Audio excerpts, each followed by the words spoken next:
اور اعتماد پہلے سے بڑھ گیا تھا۔ مبارک ہو حنین، مسکرا کر کہتے ہوئے وہ فوراً نیپکن پھیلانے لگا۔ اسے معلوم تھا حنین کڑوے منہ سے تھینکس کہہ کر رخ پھیر لے گی، اور ایسا ہی ہوا۔ وہ علیشہ والا باکس ابھی تک دل میں رکھے ہوئے تھی۔ آپ اپنے چھوٹے بیٹے کو نہیں لائیں؟ سعدی بھی بیٹھ گیا تو جواہرات گردن موڑ کر ساتھ بیٹھی نصرت سے پوچھ رہی تھی۔ اس کے دوست کی سالگرہ تھی، اس کو وہاں ڈراپ کر کے ہم آئے ہیں۔ نصرت پھیکا سا مسکرا دی۔ ان کے مقابل بیٹھی شہرین سب سے بے نیاز موبائل پہ بٹن دبا رہی تھی۔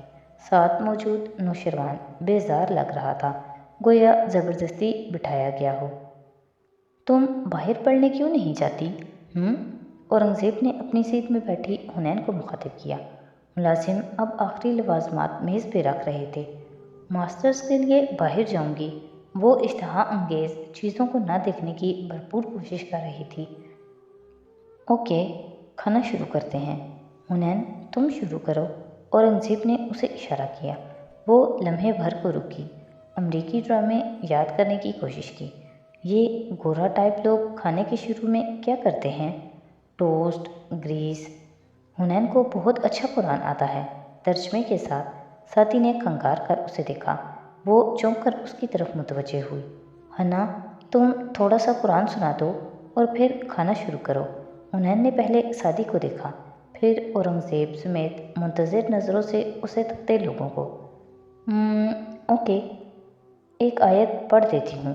اس نے دوپٹہ سر پہ جمایا، ایک خفا نظر بھائی پہ ڈالی اور بظاہر مسکرا کر دعا کے لیے ہاتھ اٹھائے۔ اللہ تعالیٰ نے فرمایا ہے سورۃ المرسلات میں، کھاؤ اور پیو خوب مزے سے، بوجہ اس کے جو اعمال تم نے کیے ہیں۔ چہرے پہ دونوں ہاتھ پھیرے۔ اورنگزیب کو ترجمہ معلوم نہ تھا، بس سر ہلا کر گڈ کہا اور کھانے کا آغاز کرنے لگے۔ حنین نے مسکراتی آنکھیں گھما کر بھائی کو دیکھا، جو ضبط سے اف کر کے رہ گیا۔ آیات بھی اپنے مطلب کی یاد تھیں کٹو بیگم کو، مگر اس کے اف سے بے نیاز۔ وہ ڈشز میں سے چن کر چیزیں اپنی پلیٹ میں بھر رہی تھی۔ کھانے کے درمیان میں ہی شیرو کرسی دھکیل کر اٹھ کھڑا ہوا۔ اورنگزیب نے سوالیہ نظروں سے اسے دیکھا تو وہ میں سیر ہو چکا کہہ کر لاؤنج کی طرف چلا گیا۔ سعدی نے رک کر اسے دیکھا۔ اس نے جاتے جاتے بھی ایک اکتائی ہوئی نظر سعدی پہ ڈالی تھی۔ سعدی کی نظریں جھکیں۔ شیرو کی پلیٹ میں ذرا سا سلاد تھا، وہ بھی اس نے آدھا کھایا تھا۔ ان دونوں کی آخری دفعہ بات کب ہوئی تھی اسے یاد بھی نہ تھا۔ اور آج کل تم کیا دیکھ رہی ہو؟ اورنگزیب کے سوال پہ سعدی نے بے اختیار جیب میں ہاتھ ڈالا۔ شاید روئی کا کوئی گولا مل جائے جسے وہ کان میں ٹھوس سکے، کیونکہ ابھی کوریا نامہ شروع ہونا تھا۔ حنین نے تسلی سے منہ میں موجود نوالا ختم کیا اور پھر وہ شروع ہوئی۔ میرے نزدیک دنیا کا بہترین ڈرامہ ساؤتھ کوریا میں بنتا ہے۔ کورین فلمیں بھی زبردست ہیں، مگر کورین ڈرامے اور ان کے اداکار، ان کی کہانیاں، کیا بات ہے! پچھلے ایک سال میں نے 111 کورین ڈرامے اور فلمیں دیکھی ہیں، 50 فلمیں اور 61 ڈرامے۔ لی من ہو میرا فیورٹ ہے اور اس کا ڈرامہ سٹی ہنٹر۔ مگر اب میری انجیو میز کے وسط میں کروکمبوش رکھ رہی تھی، گول گول بالز کا مینار۔ حنا کا دل چاہا جلدی سے چند گیندیں توڑ لے، مگر اخلاقیات۔ اوہو، 111 فلمیں اور ڈرامے دیکھنے کے باوجود تم نے بورڈ کیسے ٹاپ کیا؟ ایک ٹکڑا توڑتے ہاشم نے یوں ہی پوچھا تو حنین نے چونک کر اسے دیکھا، پھر چہرے پہ ناپسندیدگی پھیل گئی۔ میں بہت کچھ ایک ساتھ کرنے میں ماہر ہوں ہاشم بھائی۔ ہاشم کندھے اٹھا کر کھاتا رہا۔ شیرین بس پلیٹ کو دیکھتی کھا رہی تھی۔ جواہرات مضطرب مگر مسکراتی نظروں سے بار بار لاؤنج کی سمت دیکھتی جہاں شیرو غائب ہوا تھا۔ سوائے سعدی کے وہ کسی کی بات کا اچھے دل سے جواب نہیں دے رہی تھی۔ شیرو اور اورنگزیب کا کسی نہ کسی بات پہ روز جھگڑا ہوتا، معمول بن گیا تھا۔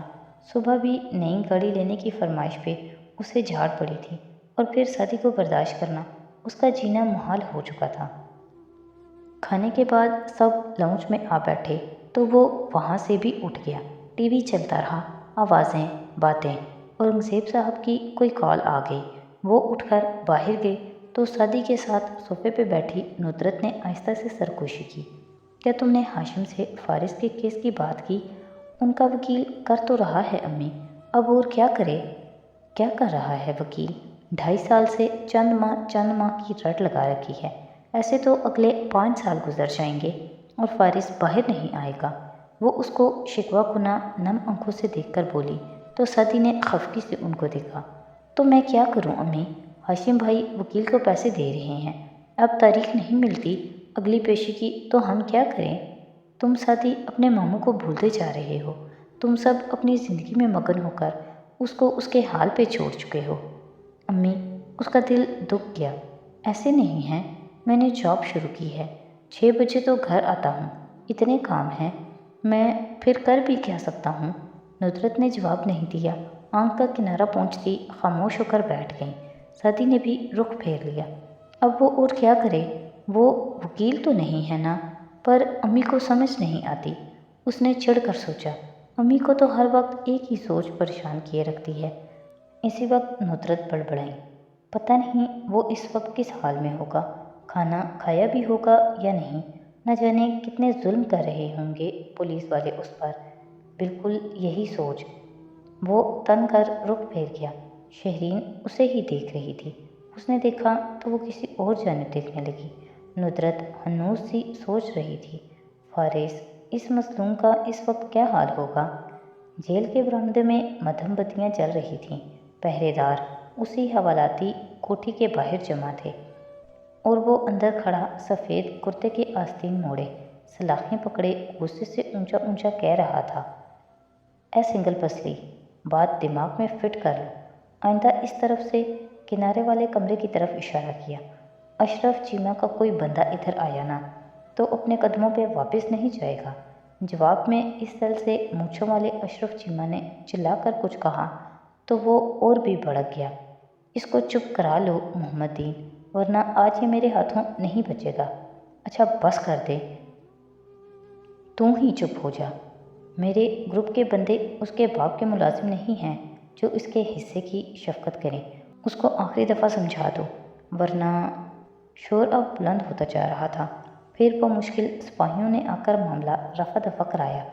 فارس کرتا سر جھٹکتا واپس زمین پہ آ بیٹھا۔ اس تاریک کمرے میں دوسرے کونے میں کوئی اور بھی بیٹھا تھا۔ غازی بھائی، یہ سپاہی آپ لوگوں سے ڈرتے کیوں ہیں؟ ہم چھٹ کر چلے جائیں گے، یہ یہیں ڈیوٹی دیتے رہیں گے، اصل قیدی تو یہی ہیں، وہ بیزاری سے بولا۔ پھر تیکھی نظروں سے اس لڑکے کو دیکھا جس کا چہرہ تاریکی میں تھا۔ اپنے حصے کا کام وقت پہ ختم کیا کرو، تمہارے باپ کی جیل نہیں ہے یہ۔ میرے ایک قیدی کی حیثیت سے بھی بہت رائٹس ہیں جن کی وائلیشن کے جرم میں گورنمنٹ آف پاکستان کو سو کر سکتا ہوں، اور جب سے میں ادھر آیا ہوں میرا ایک بھی رائٹ پورا نہیں کیا گیا۔ وہ بہت سنجیدگی سے کہتے ہوئے آگے کو ہوا تو چہرہ روشنی میں آیا۔ وہ خوش شکل نوجوان تھا۔ بال نوعمر لڑکیوں کی طرح ماتھے پہ کٹے تھے اور آنکھوں میں لاپرواہی تھی۔ جاگ جاؤ بیٹا، یہ پاکستان ہے، پتہ ہے، مگر جتنا وقت آپ جیل میں جھگڑوں اور گروہ بندی پہ لگاتے ہیں نا، اگر اتنا اپنے حقوق کے لیے آواز اٹھانے پہ لگا دیتے تو۔ وہ سمجھانے والے انداز میں بولا، اپنے کام سے کام رکھو، زیادہ اسٹپنی نہ ہو۔ وہ چڑھ کر رخ پھیر گیا، ویسے آپ نے یہ دونوں قتل کیے تھے؟ کچھ دیر بعد وہ دلچسپی سے پوچھنے لگا۔ فارس نے مڑ کر ترشی سے اسے گھورا، پچھلے 6 گھنٹے سے کتنی دفعہ پوچھ چکے ہو، میں بار بار بتانے کا پابند نہیں ہوں، تم بتاؤ کس جرم میں آئے ہو؟ کڑے ہوئے انداز میں نئے سیل میٹ کی تفتیش شروع کی جو آج کے جھگڑے کے باعث ابھی تک سو نہیں سکی تھی۔ اس نے بے پرواہی سے سامنے کے بال ہٹائے۔ کریڈٹ کارڈ فراڈ کے جرم میں حوالاتی قیدی ہوں، کیس عدالت میں چل رہا ہے۔ تو تم نے جرم کیا تھا؟ کیا تو تھا، وہ چڑھانے والے انداز میں مسکرایا۔ لگ بھی رہا ہے۔ پروسیکیوٹ کون کر رہا ہے؟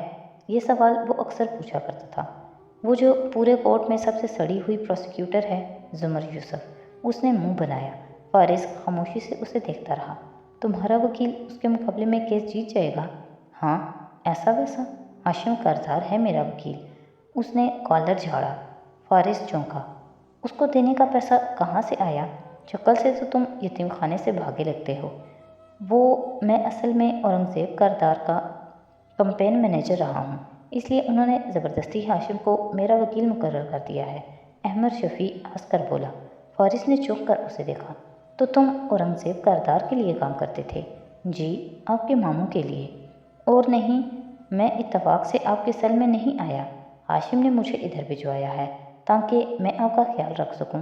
فارس نے جواباً تیز نظروں سے اسے گھورا۔ خیال رکھ سکو یا نظر؟ ظاہر ہے نظر۔ وہ لاپرواہی سے ادھر ادھر دیکھنے لگا۔ باہر اندھیرے میں مدھم جلتی بتیوں میں پہرے دار ٹہلتے نظر آ رہے تھے۔ کیا کرتے تھے ماموں کے لیے؟ وہ اس لڑکے کو مسلسل چبھتی نظروں سے دیکھ رہا تھا۔ Election strategy, campaign management, public image consultancy وغیرہ، یعنی ان کو ایڈوائز کرتے تھے۔ کبھی جیل میں سڑتے بھانجے کو نکلوانے کا مشورہ نہیں کیا؟ وہ احمد نے کھسیانے انداز میں تھوڑی کھجائی۔ وہ تو مدد کرنا چاہ رہے تھے آپ کی، مگر وہ چونکا۔ دیکھیں، ان کے الیکشن کے لیے یہ اچھا نہیں تھا، سو میں نے مشورہ دیا کہ وہ خود کو لاتعلق کر لیں آپ سے۔ بھئی وہ میرے کلائنٹ تھے، مجھے انہی کا فائدہ دیکھنا تھا نا۔ وہ جلدی جلدی وضاحت دے رہا تھا اور فارس ایک دم سے اٹھ کر بیٹھا۔ بس نہیں چلتا تھا کہ اس کی گردن مروڑ دے۔ تو یہ نیک مشورے دینے والے تم تھے؟ ضبط بھری کڑوی نظروں سے اسے گھورا۔ یوں کرو، اپنا سامان سمیٹ لو اور صبح کسی اور سیل میں اپنی شکل گم کر لینا، یہاں نہیں رہو گے تم۔ درستی سے کہتے ہوئے وہ اٹھ کر دور چلا گیا۔ احمد نے معصومیت سے گردن سینے پہ گرا دی۔ سچ بولنے کا تو زمانہ ہی نہیں رہا۔